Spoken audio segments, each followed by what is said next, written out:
hours left, but if you haven't noticed, I'd say in the last year or so, there's been a number of times, in the news, fishing news, that people got caught cheating. The walleye guys up on Lake Erie, and another number of other incidents. One guy just got disqualified from an event up at Coyote Lake. So I just kind of wanted to talk about cheating today. What is cheating? I mean, a quick Google search says, act dishonestly or unfairly to gain an advantage. I think we can all agree with that. And I think there's a number of things that are very black and white. Stuffing weights in a fish, putting a fish in a cage. I think we can all agree those guys should be banished and never be able to fish again. But there's also, other forms of cheating. Or rule breaking. Is all rule breaking cheating?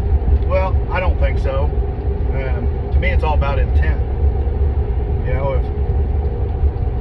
If somebody doesn't see a no fishing sign and casts in an area he shouldn't, does it give him an advantage? Should he be penalized? Yeah. Should he be disqualified? I don't think so. I think it's all about intent.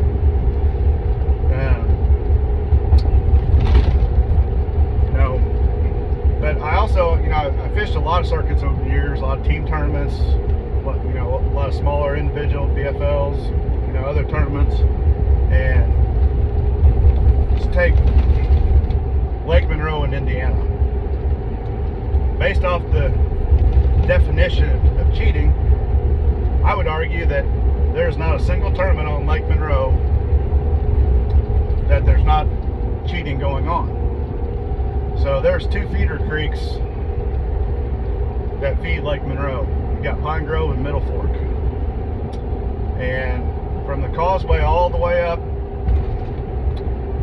the creeks, it's idle zone. And from takeoff, to get up there where most people go, if you idled it like you're supposed to, and probably a hard idle, it's going to take you an hour to get up there. It's 5, 6, 7, 8 miles up there. And I've fished in too many tournaments where, they take off and there'll be guys that will idle for the first mile, and there may be a string of 10 boats, and one person puts it up on pad, and then everybody else does. It's a fact. Everybody knows it. And this is really just for discussion only. I'm just curious on why, if somebody, blatantly breaks a rule, putting lead weights in a fish, they're crucified, and rightly they should be. But other guys break rules. Everybody knows it's an idle zone at Lake Monroe, that nobody ever turns anybody in. Is that because they don't know who's in the boats? Being on tour, if we had a tour event at Lake Monroe and, everybody's idling and I take off and I put it up on pad and I pass 10 boats, I promise you, before I got up to Pine Grove, the tournament director would have gotten 10 phone calls. So why do you let that slide? Because I'm certain there's probably some guys that idle all the way up there. Have I been in a team event where I've been in a boat that's ran up in the creek at Lake Monroe? I have. Was I driving? No. Was I scared out of my mind? Yeah, because there's some big old stumps up there.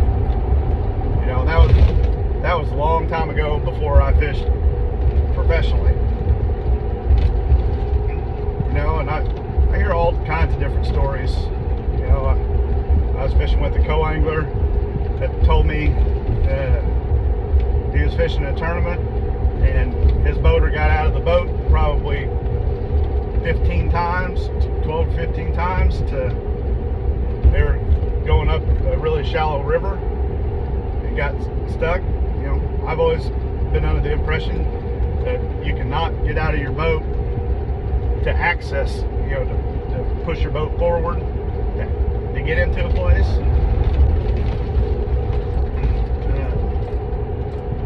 Now you can get out of your boat to push it backwards, or if you made it into somewhere and you're coming out and you get stuck, you can get out and push it forward if you're getting out of someplace. Because obviously you don't want to get stuck.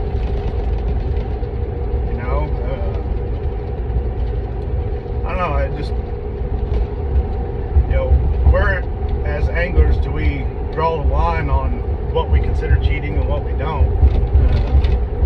Or is it just everybody okay with, you know, certain things being, you know, there's the red line, and other things, well, you know, it's not a big deal, you know, everybody does it, you know, kind of that stuff. You know, I mean, there's been, you know, to me, you know, running an idle zone, that's in my opinion, that's a black and white issue. You know, if somebody knowingly runs an idle zone, they should be disqualified. You know, I mean, if you have to make an idle or an hour idle up to fish somewhere, you know that's part of the strategy. You know, there's good, you know, a lot of times up at Lake Monroe, I don't do that. I hate idling. That it just, I hate doing it. So a lot of times I go out on the main lake just for that fact. You know, I mean, most times am I going to get my butt kicked from the guys that go up the creek? Probably so. But, you know, if they have to spend 2 hours out of their day idling versus, you know, a 5-minute run up there and a 5-minute run back, you know, but if they actually have to idle for 2 hours, you know, would it be a more fair tournament? Yeah. So, I don't know, I just kind of curious, you know, but, you know, the black and white issues are the ones people talk about most. You know, a lot of things we don't talk about is the gray area, you know, because there's a lot of gray area in rules. You know, I don't particularly like to operate in that gray area. You know, now if I can get a competitive advantage within the rules, would I consider it? Absolutely. But you know, if I think, you know, hey, you know, I might be able to do this and catch some more fish, before I do it, I call and talk to the tournament director. You know, if I think it could be within the rules, but I'm not certain, I call the tournament director. Some guys aren't like that. Some guys, you know, if it's not explicitly written that says you can't do this, they do it. And some guys have made a career doing it. We all know who they are. You know, and this not necessarily a local level, or, you know, it's at a national level too. You know, it's happened for years. You know, there's a big controversy with Keith Poche down in Texas, where he ramped a berm. It's concrete, I think it's concrete, that to get into a pond, you know, that wasn't, you know, he had to literally ramp his boat, and there's video of him doing it. You know, and in my mind, that would, you know, obviously I would never do that anyway. I think just from a boating safety standpoint, it's super dangerous. But I mean, I give him credit for creativity, for sure. But if somebody would ask, if I'd have been a tournament director, or, well, not even me being a tournament director, if I would have been back in that creek saying, man, you know, I wish I could get into that pond, you know, if it wasn't connected, like, if there wasn't water between here and there, you know, I would say it is not part of tournament waters. But that's me. You know, other guys may have a different opinion, and you just, there are so many different scenarios. I mean, it's impossible to write rules for every single little scenario. You know, and I'm certain Keith knew that if he would have asked the tournament director before that, can I do this? The tournament director, I'm almost certain, would say no. You know, now, had there been a half inch of water on top of that dike where the water is up, and he wanted to skid across it, you know, I think that's fair game at that point. I do. You know, or, you know, being on a river and, you know, there's a sandbar out in front of a creek. As long as there's some type of water on top of that sandbar, if you want to take a chance, get your boat stuck or whatever, if you want to slide across, go for it. But there are just so many of these gray areas that, you know, and, you know, the co-anchor that was telling me about the guy getting out of his boat, you know, he said he had no idea, you know, he had no idea that they weren't supposed to do that. And, you know, there's probably a lot of co-anchors that, you know, either don't know or, you know, are scared. I had another co-anchor tell me that one time he was fishing in a tournament, and there weren't any signs that said that for the off limits. And he said his boater got real close to another ramp, and the co-anchor was pretty certain it was off limits. So his co-anchor quit fishing, and he even said something to the boater, you know, hey, I think this is off limits. And, you know, the boater's like, oh no, you're allowed to fish it, you know. And the co-anchor told me, you know, he didn't know what to do. You know, what he should have done is called the tournament director at that point and said, you know, hey, I think my boater's fishing in off limits, you know, because at the end of the day, you know, every other person in that tournament, every other boater in that tournament's at a disadvantage if that guy's fishing in the off limits area. You know, and there's been a number of times over the years, you know, I remember Dan Moorhead out at Beaver Lake, you know, and there's even signs up, but the sign was up on a point, and, you know, he was fishing around the point, and he made a cast, you know, off the side of the point, and, you know, was fishing. He got up there, then he saw the off limits sign, and Dan, being Dan, he called the tournament director, said, hey, I made a cast into the off limits area, threw all his fish back, put it on the trailer, and essentially disqualified himself. You know, there's a lot of good people that, you know, self-report. You know, I personally had an issue down at Okeechobee this year. It was day 3.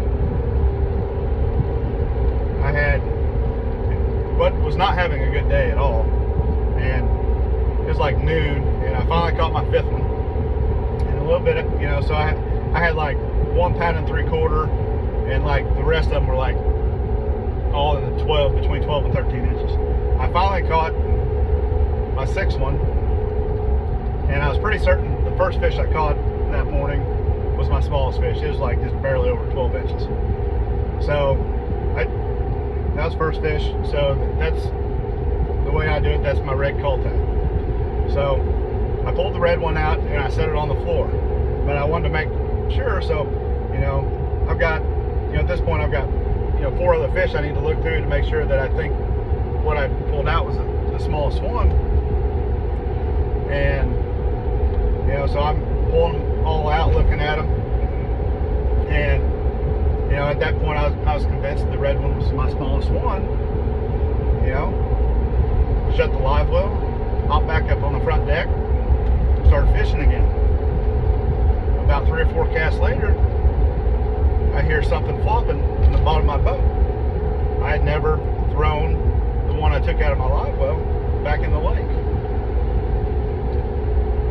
You know, I mean, fishing on the invitationals, we don't have any marshals, you know, but I called the tournament director and I said, you know, I told him what had happened, and, you know, at that point I'd thrown the fish back, so I only had 5 at that point. But I called him and told him what had happened, and, you know, I got penalized it was either a pound or 2 pounds, I can't remember what it was now. But, I mean, could I have just as easily thrown that fish back? Nobody would have been. Sure, I could have, but that's not the way I operate, you know. You know, there's, you know, you hear guys, you know, snagging fish off beds. You know, if you bed fished in your life and sight fished, at some point you foul hooked the fish. Maybe not intentionally, but it just happens sometimes. I remember a tournament at Lake Hartwell in South Carolina. In practice, I was back in this one creek, and I saw a big one cruising around. There's a small little rock pile up real shallow, and I knew she probably had a bed there, but you know, she was really skittish. So I remember what day the tournament, it must have been the first day of the tournament, I go back there, and it was a little chop on the water. When I first kind of started getting close, I saw a shadow, so I knew the fish was still there. So I put my power poles down, and, you know, I'm looking, you know, and at this point I can't see her. I don't know where she is. I don't know where the bed is at. But I go ahead and I flip my jig out there, you know, and I'm sitting there, you know, looking, and next thing I know, my line, instead of being in the front of the boat's about 10 feet to the right. So I set the hook. It's like a 6-pounder, and I get it up the boat.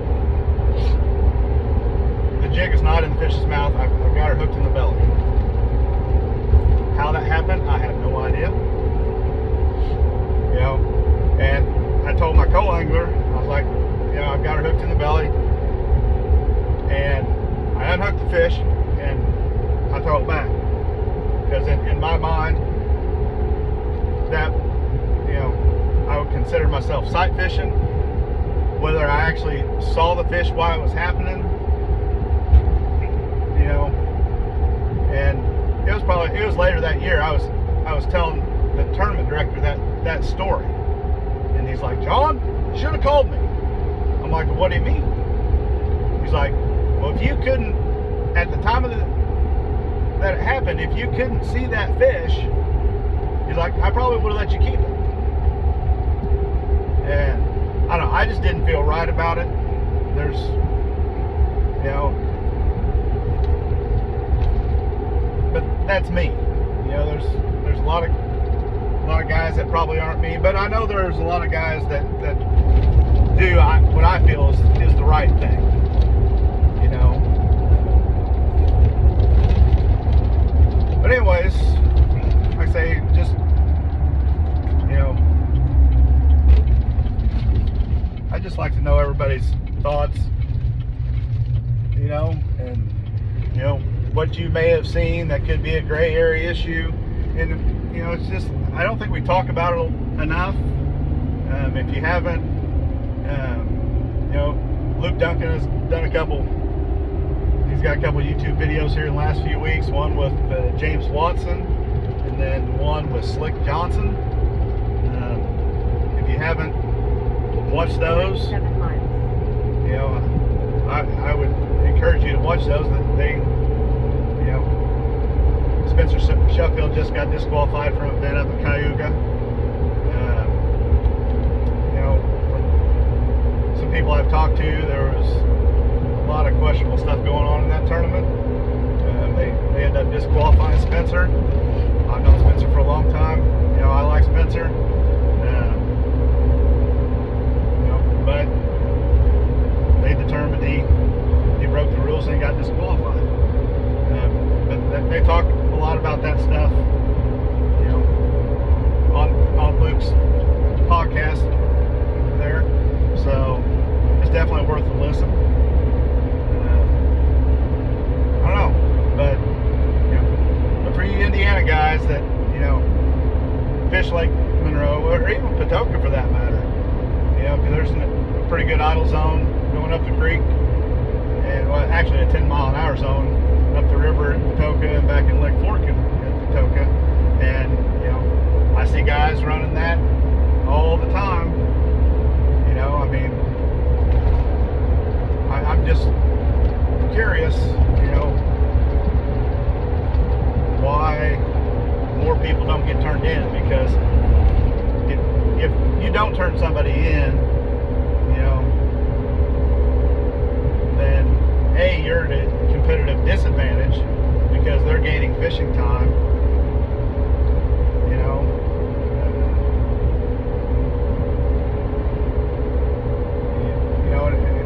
it's all relative whether you're fishing, whether your entry fee is $5,000 a tournament or it's $250 a tournament or $50 a tournament. Everything's relative. So I just know that I've seen a number of things over the years that I know wouldn't go on at the tour level, but where do we draw the line to say, well, this is okay, but this isn't, and why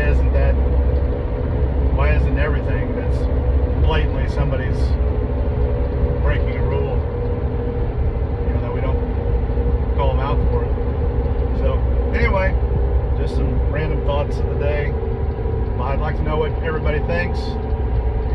Drop a comment below, hit like and subscribe, share the video. I'm just kind of curious more than anything. Talk to you guys later.